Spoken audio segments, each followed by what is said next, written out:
El racisme a Espanya mata. Durant molts anys he donat classe a estudiants dels Estats Units a València. Fins i tot vaig dirigir algun temps un programa d'estudis hispànics d'un college del Midwest.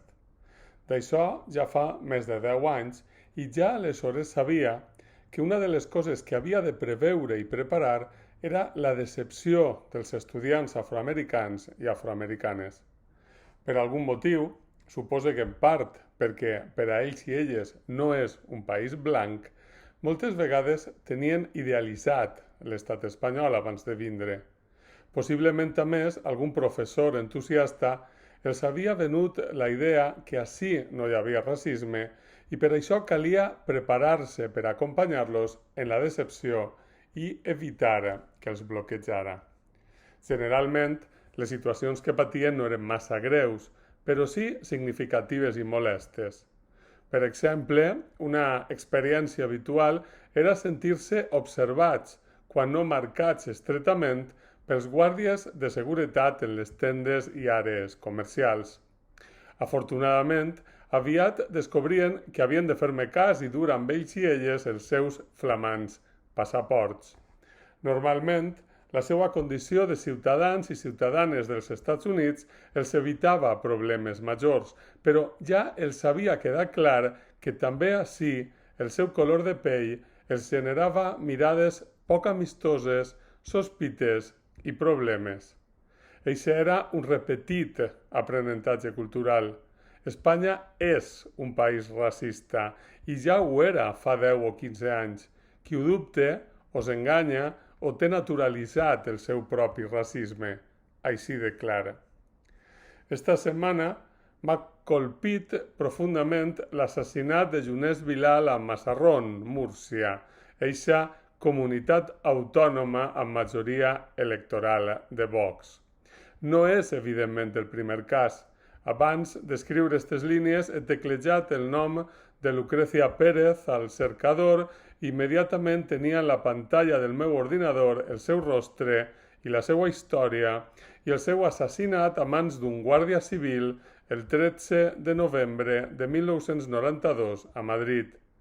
He recordat també, sense massa esforç, el cas del guàrdia civil que va matar a sang freda un ciutadà marroquí, no he pogut trobar el seu nom en les notícies, el dia 25 d'abril de 2016 en la carretera A3 a l'altura de Fuentidueña del Tajo.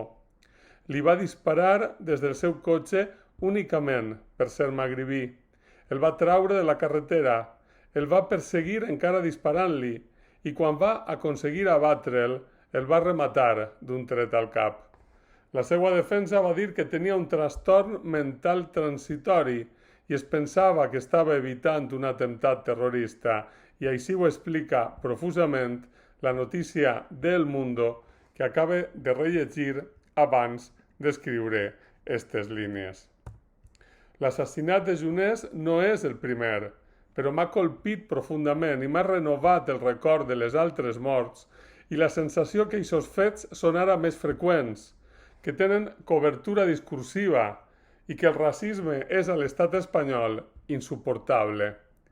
Uns dies després, una dona espanyola va apunyalar una dona llatinoamericana a la cua d'un repartiment de menjar a Cartagena mentre li cridava que els immigrants furten el menjar als espanyols.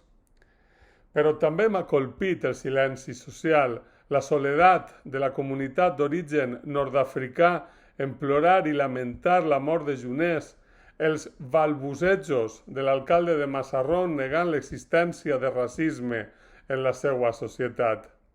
Un parell de dies després, la infame Rocío Monasterio renovava el discurs racista a l'Assemblea de Madrid, el discurs que atia l'odi i la violència contra les persones migrants o simplement racialitzades, que fins i tot nega la nacionalitat als ja nascuts ací.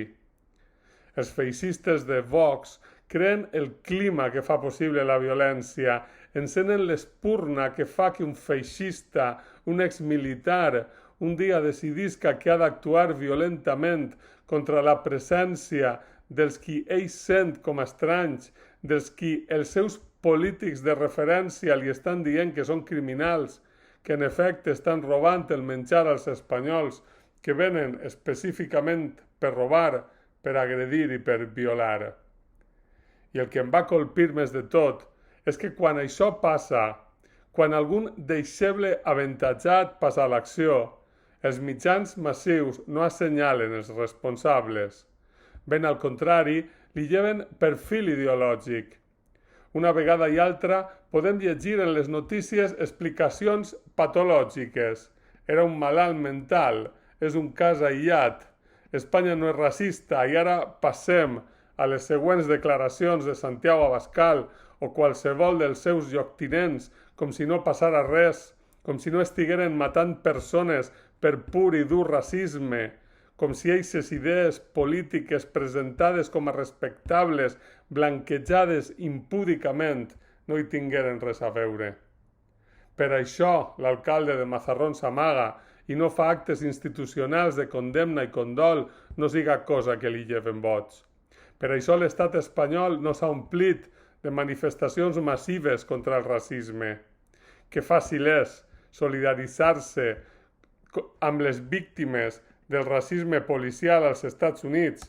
Queda cool a l'Instagram fins i tot, i que difícil assumir d'una vegada que tenim un problema greu, que no només Espanya és un país racista com ja ho era fa 10 o 15 anys, com ja ho era abans, sinó que hi ha un partit racista atiant la violència contra les persones migrants i els seus descendents.